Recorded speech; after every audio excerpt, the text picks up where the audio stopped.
se ku ndodhem. Do të jemi së bashku në Korfuz, pra do të jemi vajt me Kiakicën në Korfuz.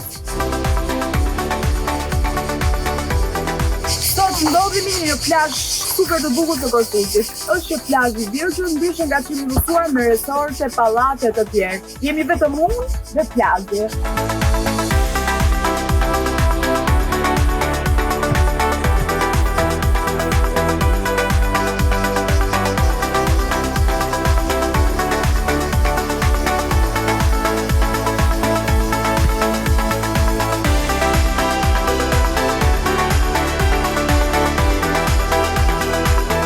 Plazh, ashtu siç u thash, është plazhi i Virgjëve, por turistët nuk mungojnë.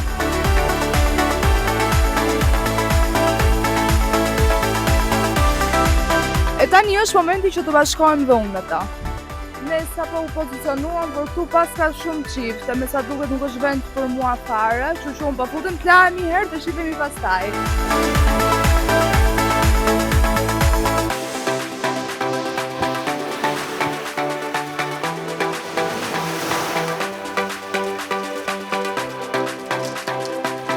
Plazhi ku ndodhem quhet Rovinia. Rovinia u bë e njohur dekadave të fundit fal ujit të kristal dhe bukurive të paprekura natyrore. Të bukur dhe interesant të plazhin është shpella që ndodhet prapa meje.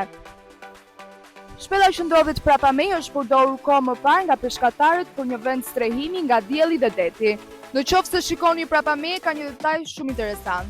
Mungojnë shezlonget, restorantet e shtrenjtë dhe jeta e luksit. Këtu turistët vinë për të shijuar detin dhe bukuritë e bukura natyrore.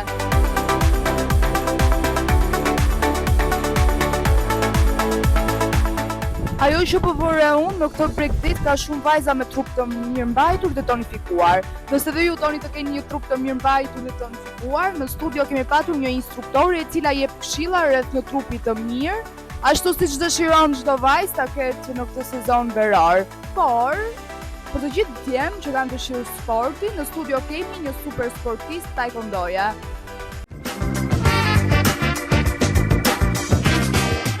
Bektash, përshëndetje dhe mirë se erdha. Kam kënaqësinë që të kam në studio. Kënaqësia është e gjithë e ime, e falenderoj. Atëherë ke qenë 7 herë kampion i Shqipërisë, kampion Ballkan dhe një rënditur i 9 në Europë. Po, e vërtet është e saktë. Cila fitore ka lënë gjurmë më të madhe tek ti? Fitoret dhe humbjet janë pjesë e çdo sportisti, çdo rrugtimi. Por që si të themi pjesëmarrja dhe fitoria më që unë e kujtoj dhe mbaj mend ka qenë Europian në 2025 në Sarajev, ku aty jam renditur i 9 për sa i përket renditjes në Europë.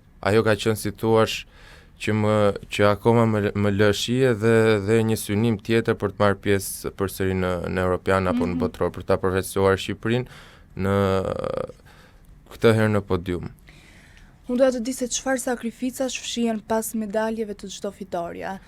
Se publiku nuk e shikon sakrificën tuaj, shikon thjesht fitoren, e shijon fitoren. Atë sakrifica e çdo sportisti, jo vetëm një sportist taekwondo janë të mëdha, që thotë duhet të jesh fokusuar te ky sport që ti po bën, duhet të lësh gjitha gjërat e tjera anash, duhet të fokusohesh tek regjimi ushqimor, duhet të fokusohesh te gjumi, duhet të fokusohesh te stërvitja, pra duhet bësh të paktën minimalja 3 herë në ditë, në momenti kur po synon në një rang europian medalje, jo thjesht një ndeshje amator. Këtu po flas për pjesën e stadit profesionist. Pra është një sakrificë e madhe, pasi duhen të gjitha, është mbështetja ekonomike, që duhet të kesh një qendje ekonomike të mirë për të përmbushur të gjitha gjërat. Edhe duhet të jesh të gjithë kohën të fokusuar te kjo gjë që ti po bën. A ke menduar ndonjëherë të heqësh dorën nga sporti? Të heqësh dorën nga sporti, çdo sportist, çdo njeri ka menduar të heqë dorën nga një diçka. Siç unë vetë kam pas menduar kur kam qenë i vogël, normalisht këtë sport unë kam filluar në moshën 12 vjeçare. Fillimisht çdo person që fillon nuk është se fillon po filloj një diçka dhe aty do ta shikoj veten. Ka pasur etapa që e kemi lënë si thua pas dore, por më pas kemi kuptuar që ky është rruga ime për të ndjekur. Por që ka pasur edhe këto luhatjet. Po, çfarë të ka motivuar të vazhdosh gjithmonë të merresh me sportin? Motivimi parë janë medaljet, është disiplina që të jep ky lloj sporti. Dhe këto të bëjnë është një shtys më pas pjesa e rangut europian apo medaljet europiane për ta vazhduar më lart dhe për mos ta lënë. Sot je një trajner. A është më vështirë të fitosh një medalje apo të përgatisesh një kampion? Një sportist dhe një trajner janë dy gjëra të ndryshme. Normalisht kur je sportist duhet punosh shumë fort, punon vetëm me veten tënde për të arritur gjërat që kërkon si sportist. Më pas si trajner bëhet rruga akoma dhe më e vështirë. Duhet punosh me veten si trajner që ti atë mësim që ke ta transmetosh në mënyrën e saktë te studenti jot, duhet të studiosh studentin se për çfarë ka ardhur apo synimet që ka ky student. Pra është një rrugë akoma dhe më e vështirë kur kalon në këtë stad. Por është shumë më e bukur se sa ajo e sportistit. Cilat janë gabimet që bën një fillestar? Gabimet, unë s'do t'i quaja gabime, pasi është një fillestar dhe normalisht ka nevojë për gabime, por që si thua një fillestar do të shkoj direkt te stadi i lartë. Normalisht që çdo gjë duhet marr hap pas hapi dhe ai duhet ndjeki të gjitha rregullat që për të shkuar aty ku duhet. Cili ishte vizioni juaj dhe a mendoni se e keni realizuar? Vizioni ynë si ekip normalisht është shumë i madh se kjo gjë që kemi bërë. Ne kemi ndërtuar një ekip, kemi ndërtuar një qendër sportive, gjë që është një hap i madh për këtë gjë që ne po bëjmë, por që vizioni ynë është shumë më lart se ky. Duam të çojmë një kombëtare të taekwondos aty ku duhet jetë. Përveç teknikës, cilat janë vlerat më të rëndësishme që përpiqeni t'i transmetoni sportistëve? Atëherë, anash teknikës është një luftë shumë e madhe për të dhënë një disiplinë, për të dhënë një mësim, një art marciale ashtu siç duhet, pra siç është shkolla, t'japim një edukim profesionalisht sportiv tek çdo fëmijë që vjen apo çdo nxënës që vjen tek ne.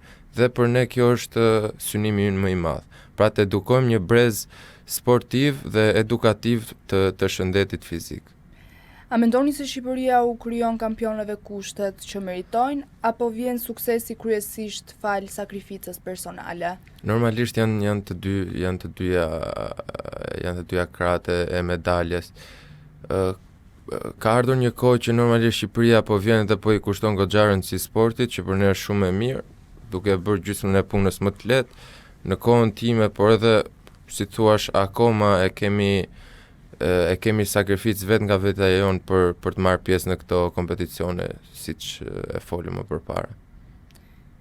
Në një kohë kur fëmijët qëndrojnë për orë të tëra në ekran, si i bindni ato të zgjedhin sportin? Atëherë, nuk është se i bindim ne. Normalisht pjesa e taekwondos, pjesa e arteve marciale është një shtys për fëmijët. Është diçka e bukur si thua, duke parë nga pamja jashtë, por më pas duke ardhur dhe duke praktikuar këtë gjë kupton prindi benefitet që të jep ky sport dhe më pas pjesa e fëmijës duke realizuar në anën e teknikës, po dhe në pjesën sportive. Unë doja të di se cili është momenti që ju bën më krenar si trajner. Momenti që na bën ne më krenar, jo vetëm mua, por edhe trajnerëve të tjerë që janë në qendrën tonë, është momenti kur sportisti ynë ka arritur të marrë të rrëmbej një medalje dhe ai ndihet mirë fillimisht, ndihet krenar për veten e vet për atë gjë që ka synuar. Ky është një gëzim, si thua, dy fish nga ana e trajnerit. Nëse një sportist ka talent por i mungon disiplina, a mund të bëhet kampion? Një sportist ka talent por i mungon disiplina. Normalisht është gjë shumë e mirë që ky sportist ka talent, por pa disiplinë, pa qenë aty konstant në stërvitje, nuk ka si të bëhet një kampion. Duhet të jetë konstant, duhet të jetë goxha disiplinuar për të dalë, për të marrë medalje dhe për të dalë kampion më pas. Çfarë të ka mësuar taekwondo? Çfarë më ka mësuar taekwondoja? Taekwondoja është një art marcial, është një sport luftarak që të jep një disiplinë, të jep një edukim sportiv, të jep një regjim ushqimor siç duhet të jetë, të jep është një shkollë e dytë për çdo person nëse ai merr rrugën apo vendos që do ta vazhdoj këtë sport. Nuk është thjesht vetëm një sport për të realizuar. Por është një disiplinë dhe është një rrugë shumë e gjatë momentin kur dikush futet dhe synimi i atij është afatgjatë në këtë gjë. Nëse do t'u jep vetëm një këshill prindërve për t'i futur fëmijët e tyre në rrugën e sportit, cila do ishte ajo? Këshilla e vetme që ne japim është t'i angazhojnë me sportet, jo vetëm me taekwondo, por çdo lloj sporti. Jam i mendimit që çdo fëmijë duhet t'i kapi të gjitha sportet për të parë veten se ku është i aftë për të dhënë 100% e tij. Kështu që çdo prind duhet të ketë të drejtën dhe të shtyjë sa më shumë fëmijët në aktivitete sportive. Atëherë thuhet se sportistët kanë shumë sukses me vajzat. Ka qenë kështu dhe për ty? Sukses është se tani sukses me vajzat. Sukses me vajzat është në ç'kuptim duhet kemi sukses me vajzat. Shkurt fare. Po. Sportistët ngacmohen më shumë nga vajzat. Nuk është se kemi ndjerë shumë këtë pjesë. Mos ndoshta zemra jote është e zënë dhe nuk shikon askënd tjetër përveç. Shiko, pjesa e një sportisti është që është i disiplinuar dhe di ç'a kërkon dhe kjo gjë është e mirë. Çfarë kërkon ti? Ato gjëra që un kam kërkuar i kam arritur t'i marr, kështu që po flasim për dashurinë tani. Po flasim për dashurinë. Pra. Nuk është jam në një kërkim të diçka. Sepse e ke? Kam çfarë? Dashurinë? Po dashuria aty është e pranishme në çdo vend ku ne. Zemra jote është e zënë? E zënë është. Urime. Faleminderit. Ky sport që ti bën ka bërë të lini përshtypje tek femrat apo tek karakteri yt? Ky sport që ne bëjmë ka lënë përshtypje te femrat apo te karakteri yt. Është një sport që të formon një karakter të fortë dhe pjesa tjetër nuk është se e kemi parë shumë për pjesën na ka ndihmuar shumë me femrat apo na ka ndihmuar pak. Ndoshta edhe po mos ishim marrë me sport, mund ta kishte ndihmuar më shumë, nuk e di. Tani jam shumë kurioze të di. Urdhë. Si e fiton zemrën e një vajze një kampion, me medalje, me fitore, me disiplinë, me çfarë? Si e fiton një kampion? Po një kampion nuk është se ta fitoj me pjesën e medaljeve, një kampion ta fitoj po jo, se ka që e fitojnë dhe me pjesën e medaljeve. Si, se mora një medalje dhe tani po e presin të rruga. Po. Mendoj se çdo person duhet jetë i aftë përpos medaljeve të bëj për vete në këtë rast me që po flasim për vajzat, bëj për vete një femër ashtu siç duhet të jetë për ta bërë. Cilat cilësi vlerëson më shumë tek një vajzë? Cilësi që unë vlerësoj tek një vajzë është puna e saj, se sa e aftë është ajo që të jap rezultate në ato gjëra që ajo bën, një femër me karakter, me ambicie të larta, më pas gjërat e tjera janë dimes. Harimi që zemra jote ishte e zënë. Unë dua të di, a është vështirë të mbash një marrëdhënie kur je i përqendruar maksimalisht në punën që ti bën? Çdo person, jam mendim që çdo person duhet jetë i aftë ndaj të gjitha gjërat. Pjesën e familjes, pjesën e punës, apo çdo raport tjetër të krijuar, edhe pjesën e shoqërisë dhe çdo raporti tjetër që ka. Nëse partnerja juaj do të stërvitej me ju, do ta trajnojë ti apo do ja leje një trajneri tjetër? Partnerja apo çdo person ka të drejtën e vet të zgjedhë se me kë do të bëj stërvitje. Ne jemi disa trajnerë aty. Pse më shikon ashtu? Përderisa po flasim për pjesën e stërvitjes, normalisht që kështu që çdo person është i lirë të zgjedhë aty ku ndihet më mirë në ato rezultate që do të marrë. A mendoni se femrat janë më të disiplinuara në stërvitje se meshkujt? Femra është më e fokusuar në stërvitje, faktikisht, se sa mashkulli. Mashkulli është pak më si thuash, përveç natyrës që është pak më agresiv, por që është pak më hallakat se sa femra, por që e merr rrugës këtë pjesë. Kush është më i fortë në një debat, kampioni taekwondo apo një grua e vendosur? Varet nga debati, varet nga karakteret që kanë, varet edhe për gjën që ata po flasin. Nuk është se në një debat mund të jetë shumë më aftë një vajzë se sa një mashkull apo një kampion, në një debat tjetër, pra varet nga ajo që po flasin. Nëse një vajzë do t'ju sfidonte në palestër, do ta merrnit seriozisht apo do ta kursenit? Do ta merrim seriozisht përderisa ajo ka ardhur aty, patjetër që ta merrim seriozisht kërkesën që ajo dëshiron, dhe normalisht do t'i jepnim një rrugë se çfarë duhet të ndjek. A keni refuzuar ndonjëherë ndonjë lidhje për shkak të sportit? Kemi refuzuar ndonjë lidhje. Çdo gjë ka kohën e vet, si pjesa e sportit, si pjesa e lidhjeve në këtë rast, pra çdo person është i angazhuar, ka ato angazhimet e veta dhe i jep kohën dhe të gjitha gjërat që do në ato gjëra që ai dëshiron. Çfarë mendoni kur dëgjoni shprehjen pas çdo burrit të suksesshëm fshihet një grua e fortë? Shprehje shumë e bukur.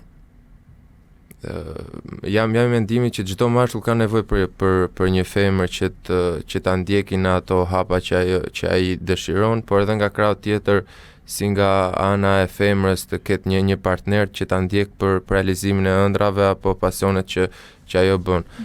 Femra është më e sigurt për gjërat që don, është më e vendosur dhe normalisht është një shprehje që unë e pëlqej goxha.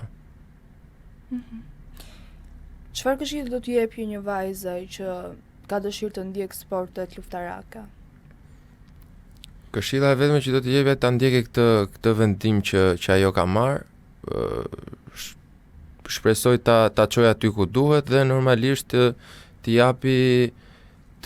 japi trajnerit të vet ato gjëra që ajo dëshiron për të kapur. Nëse do të përshkruani të partnerin ideale me 3 fjalë, cilat do ishin ato? E sigurt, e bukur, e sinqert. E bukur. Sa do tërheq bukuria? Bukuria nuk është vetëm ana jashtme. Bukuria është e gjithë qenia që një femër transmeton, si nga ana e komunikimit, si nga ana e punës që ajo bën, pra eleganca që ajo ka në të gjitha gjërat që bën. Me këtë fjalë përkufizojnë e bukurën. Pastaj qenia femërore përfaqëson vetë fjalën e bukur, kështu që s'ka se si mos tjetë.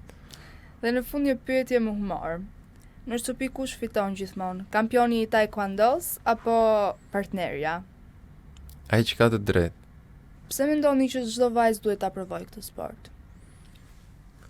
Çdo vajzë duhet ta provojë këtë sport sepse është një sport i bukur, edhe për vajzat është një sport që nuk e deformon në trupin elegant që ajo ka, por përkundrazi e ndihmon në tonifikimin dhe të gjitha gjërat që ajo kërkon të japi apo dhe të shfryjë, si thua, ato emocionet negative që ka pasur nga puna që bën. Aty duhet të dalë, sa ndikon ky lloj sporti në zhvillimin emocional, edhe në zhvillimin fizik gjithashtu? Taekwondo është një aktivitet fizik që të ndihmon goxha në aspektin emocional. Të gjitha ato emocione negative, por edhe pozitive, për të gjitha frustrimet që ke marrë gjatë ditës apo gjatë punës, vjen një moment që duhet t'i shfrysh. Dhe në momentin që ti praktikon këtë gjë, e kalon aty nëpërmjet sallës së taekwondos, nëpërmjet grupit të taekwondos apo nëpërmjet të gjithë teknikave që bëhen aty. Në çfarë moshë është ideale për ta vazhduar një vajzë këtë lloj sporti? Ne në qendrën tonë, jo vetëm vajza, po edhe anës tjetër, i marrim që nga mosha 3 vjeçare. Kemi një grup të strukturuar që është vetëm për moshën 34 vjeç. Pra, në palestën tonë kemi që në moshën 3 vjeçare duke vazhduar pas deri se sa energji mund të ketë një person për të afruar me këtë sport. Cili është momenti që nxënësit të kanë bërë të ndihesh më shumë krenar? Momenti që nxënësit, studentët na kanë bërë më shumë krenar është fytyra që ata japin vetes vet, fytyra që japin ekipit dhe më pas Kjo fitore kalohet e shumë fish nga ana e trajnerit, përjetohet akoma dhe më shumë 2 fish nga ana e trajnerit. Dhe kjo është krenaria që ne marrim mbas asaj pune të madhe që ne bëjmë për të dhënë këto rezultate. Bektash, unë të falenderoj shumë që ishe pjesë e emisionit Vibe, ishte të vërtet kënaqësi. Kënaqësia është e gjitha ime, faleminderit juve. Temperaturat po shënojnë 41 gradë dhe ne duhet ikim, pastaj do kthehemi sërish duke parë perëndimin dhe duke e shijuar ata. Gova nga plazhi, jam tani në hotelin ku kam zgjedhur të qëndroj, është një super qetësi, siç e dëgjoni shumë zogjve dhe unë jam ulur në bar të meditoj pak, se meditimi është më e mira që të jesh në kontakt me tokën. Nëse flasim për çmimet, vendi ku unë kam zgjedhur të qëndroj ka çmime relativisht të larta, por që varet sipas standardeve, e zgjedh vetë ti si do të ushqesh apo ku të qëndrosh. Nëse flasim për mikpritjen, okay, janë mikpritës deri diku.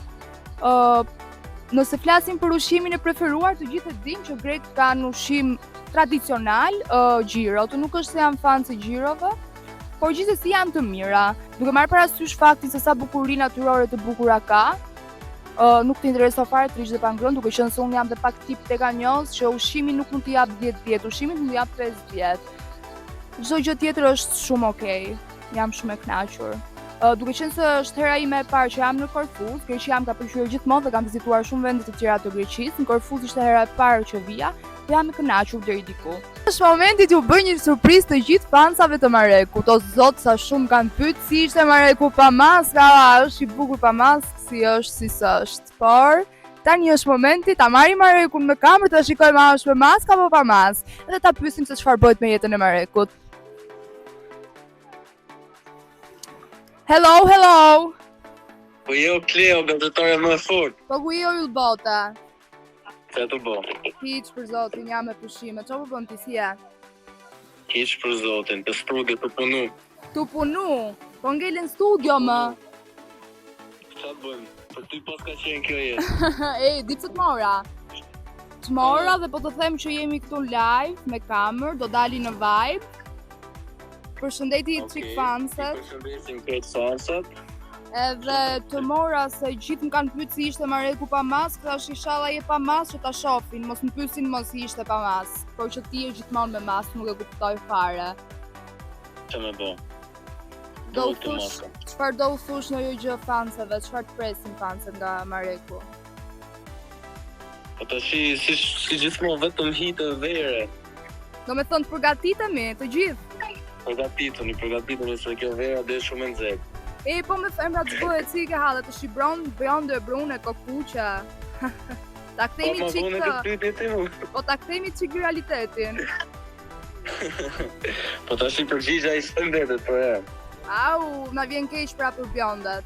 Marek të përshëndes, shumë suksese dhe bashkë do të shihemi sërish. E din ti dhe kemi surpriza për të gjitha që na ndjekin, të gjitha dhe të gjithë. Rini gati se vetëm surpriza ka se fansave. Bye. Ciao. Prenku dështoj, Mareku është sërish me maskë, por që ju premtojmë surpriza. Jam shumë e mërzitur të them që kaq ishte për sot, por kaq ishte për sot. Bashkë do të shihemi sërish në Vibe çdo ditë në orën 11, por ka diçka super të bukur. Do të jemi dhe në destinacione të tjera së bashku. Mos harroni që ju dua shumë dhe faleminderit për mbështetjen dhe suportin. Ju pëlqeu kjo video? Atëherë bashkohuni me ne.